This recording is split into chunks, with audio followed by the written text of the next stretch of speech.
नमस्कार दोस्तों। Russia Ukraine crisis में एक अचानक यूटर्न देखने को मिल रहा है। अभी तक यूक्रेन में रशियन फोर्सेस को सपोर्ट करने वाले वैगनर मर्सनरी फोर्स के हेड येवगेनी प्रिगोजिन रशिया के खिलाफ हो गया है।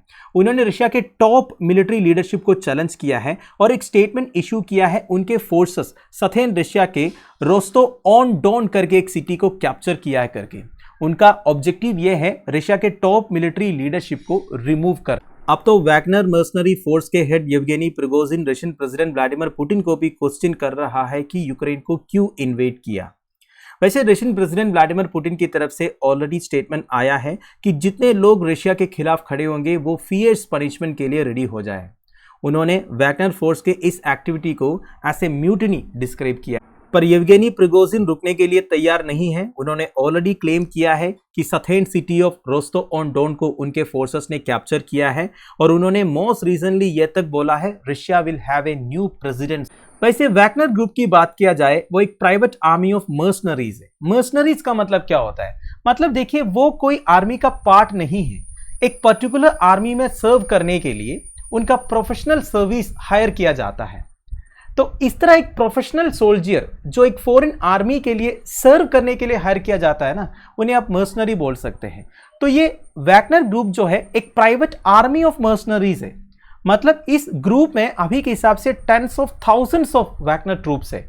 वैसे वैगनर ग्रुप रशियन आर्मी को काफी मदद किया था यूक्रेनियन फोर्सेस से बाखमुत सिटी को कैप्चर करने के लिए। ये जो ग्रुप है अपने आप को प्राइवेट मिलिट्री कंपनी कहते हैं। एंड मोस्ट रिसेंटली प्रिगोजिन ने रशिया का जस्टिफिकेशन को क्वेश्चन किया था यूक्रेन को इन्वेड करने के लिए, और उन्होंने यह तक कहा यह रशिया के डिफेंस मिनिस्टर सर्जी शोगु का एक एक्सक्यूज है अपने आप को प्रमोट करने के लिए। बेसिकली वो यूक्रेन को इसलिए इन्वेड कर रहा है अपने आप को प्रमोट करने के लिए। अब ये सुनने के बाद रशिया के जो टॉप मिलिट्री लीडरशिप है वो तो चुप बैठेंगे नहीं। तो पिछले कई दिनों से ये वैगनर ग्रुप के खिलाफ में रशियन गवर्नमेंट की तरफ से काफी एक्शंस हो रहा है। तो क्या है एक्चुअली ये वैगनर ग्रुप, किसके लिए वो फाइट कर रहा है? देखिए, वैगनर ग्रुप को ऑफिशियली पीएमसी वैगनर कहते हैं। इन्हें पहली बार आइडेंटिफाई किया था 2014 में, जब वो रशियन सेपरेटिस्ट फोर्सेस को बैकअप कर रहे थे ईस्टर्न यूक्रेन में। देखिए, आपको पता है दोस्तों, ईस्टर्न यूक्रेन में जो डोनबास रीजन है उधर एक्चुअली रशियन सेपरेटिस्ट फोर्सेस है जिन्हें रशिया जो है सपोर्ट कर रहा है यूक्रेन से अलग होने के लिए, जिसकी वजह से आज ये नौबत आया है, ये बात आपको मालूम है। तो एक्चुअली 2014 में रशियन सेपरेटिस्ट फोर्सेस को बैक कर रहे थे ये जो वैगनर ग्रुप है, जिसे ऑफिशियली पीएमसी वैगनर कहते हैं। उस टाइम पर वैगनर ग्रुप एक सीक्रेट ऑर्गेनाइजेशन थे और उनका operation mostly Africa, middle east area में थे। और उस टाइम पर उनके ग्रुप में लगभग 5000 फाइट, और वो फाइटर्स में से मैक्सिमम रशिया के एलाइड रेजिमेंट्स के स्पेशल फोर्सेस के रिटायर्ड पर्सनल थे। तब से लेके अब तक वैगनर ग्रुप जो है कंसिडरेबली ग्रो हुआ है। पर अब अगर आप देखोगे 50,000 से ज्यादा फाइटर्स है वैगनर ग्रुप में जो यूक्रेन में फाइट कर रहे थे। वैसे रशिया यूक्रेन कैंपेन में वैगनर ग्रुप ने रशियन फोर्सेस को काफी मदद किया है, और ये Wagner group last year that is 2022 में लार्ज नंबर्स में रिक्रूटमेंट भी स्टार्ट किया था। At the same time Russian army को लोग नहीं मिल रहे थे, पर वैगनर ग्रुप में बहुत सारे लोग जाके रिक्रूट हो गए।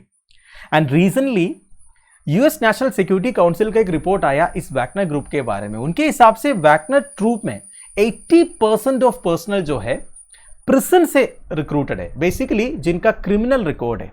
देखा जाएगा तो रशिया में इस तरह के मर्सनरी फोर्सेस जो है इलीगल है, पर जब से रशिया यूक्रेन कैंपेन शुरू हुआ है ना, वो इतना ध्यान नहीं दे रहा है। उन्हें बस लोग चाहिए फाइट करने के लिए। पर वैगनर ग्रुप ने स्मार्टली क्या किया है, ऐसे कंपनी रजिस्टर किया है रशिया में 2022 में। उनका एक हेडक्वार्टर भी है सेंट पीटर्सबर्ग में। और आजकल जो रशियन मीडिया है वैगनर ग्रुप को as a patriotic organisation describe करते हैं। तो अब हुआ क्या है, वैगनर ग्रुप के जो हेड है प्रिगोजिन, ये रशियन डिफेंस मिनिस्ट्री के खिलाफ क्यों बोल रहा है? देखिए, इशू अभी शुरू नहीं हुआ, काफी महीनों पहले ही शुरू हुआ था। आपको पता है दोस्तों, रशियन फोर्सेस ने already eastern part of Ukraine के काफी सारे सिटीज को कैप्चर किया है। इसका मतलब है काफी सारे Russian forces and Wagner group के जो ट्रूप्स है वो उधर डिप्लॉयड है। अब रशियन डिफेंस मिनिस्ट्री की तरफ से सप्लाईज पहुंचना चाहिए इन सारे जो डिप्लॉयमेंट्स है उधर। तो वैगनर ग्रुप की तरफ से कंप्लेंट आया था कि उन्हें एडिक्वेट सप्लाईज नहीं मिल रहा है रशियन डिफेंस मिनिस्ट्री से। जब ये रशियन डिफेंस मिनिस्ट्री के पास कंप्लेंट पहुंचा तो उन्होंने बोला वैगनर ग्रुप को जितने भी वॉलंटियर फॉर्मेशन है, आप जैसे देखिए, आप नहीं और भी कई सारे वॉलंटियर फॉर्मेशन है जो रशिया के लिए फाइट कर रहा है। आप रशियन फोर्सेस के पार्ट नहीं हैं। अगर आपको रशियन फोर्सेस के पार्ट बनना है तो आपको हमारे साथ कॉन्ट्रैक्ट साइन करना होगा। वैगनर ग्रुप को यह लगा ये जो कॉन्ट्रैक्ट वगैरह का बात जो हो रहा है हमारे ऊपर ज्यादा कंट्रोल गेन करने का एक स्ट्रैटेजी है। तब से प्रिगोजिन काफी सारे फ्यूरियस स्टेटमेंट्स इशू किया है कि हम जो है रशियन फोर्सेस को बॉयकॉट करेंगे करके। वैसे देखा जाएगा तो Russian defence ministry Wagner group का नाम अभी तक नहीं लिया है, पर वैगनर ग्रुप के जो हेड है उन्हें ऐसा लग रहा है कि ये रशियन डिफेंस मिनिस्ट्री की स्ट्रैटेजी है। अब हम ये देखेंगे दोस्तों, ये जो वैगनर ग्रुप है ये रशिया को छोड़ के और कौन कौन से कंट्रीज में उधर के गवर्नमेंट्स को हेल्प कर रहा है। 2015 से अगर आप देखोगे वैगनर ग्रुप के जो मर्सनरीज है वो सीरिया में है, उधर के प्रो गवर्नमेंट फोर्सेस के साथ वो फाइट कर रहे हैं, उनके ऑयल फील्ड्स को गार्ड कर रहे हैं। फिर लीबिया में भी है वैगनर ग्रुप के मर्सनरीज, उधर के फोर्सेस को सपोर्ट कर रहा है जो जनरल खलीफा हफ्तर के साथ लॉयल है।